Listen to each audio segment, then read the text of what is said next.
Sandali po. Please answer my question.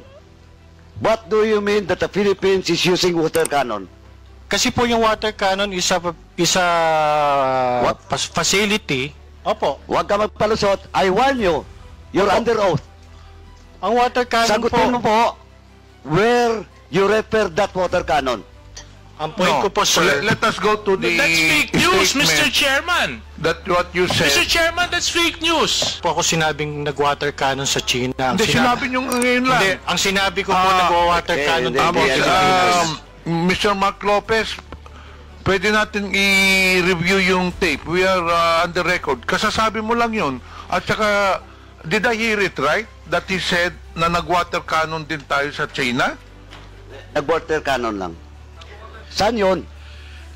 Water cannon saan? Kasi yung pinag-usapan natin dito is the West Philippine Sea. Now, tama ka. Hindi mo sinabi na nag-water cannon ang Pilipinas sa China. But ang pinag-usapan natin dito is all about the West Philippine Sea. Now, ano yung sinasabi mong water cannon?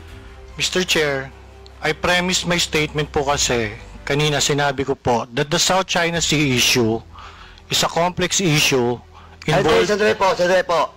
Please answer my question. What do you mean that the Philippines is using water cannon? Kasi po yung water cannon is a What? facility. Opo. Huwag ka magpalusot. I warn you. You're Opo. under oath. Ang water cannon Sagutin mo po... po where you refer that water cannon that Hindi you po. mentioned. Ang water cannon deployment po kasi is one of the actions taken by a state pag meron po mga dispute na ganyan nga po. Ang Pilipinas, ibig mo sabihin, mag-water cannon din sa China. Pwede po. That's sinabi mo nag-water cannon. Mr. Chair, wala ako sinabi na ang Pilipinas na ginater cannon ng isang kalabang state. Ang sinabi ko Sandali po. But we're talking about the West Philippine Sea. This will be your last warning. Or else I will cite you in contempt. This is your last warning. You're under oath. Opo. What do you mean that the Philippines is using water cannon? Mr. Chair, ang sinabi ko nga po, ang Pilipinas po, nag-water cannon, pwede pong mag-water cannon. Hindi.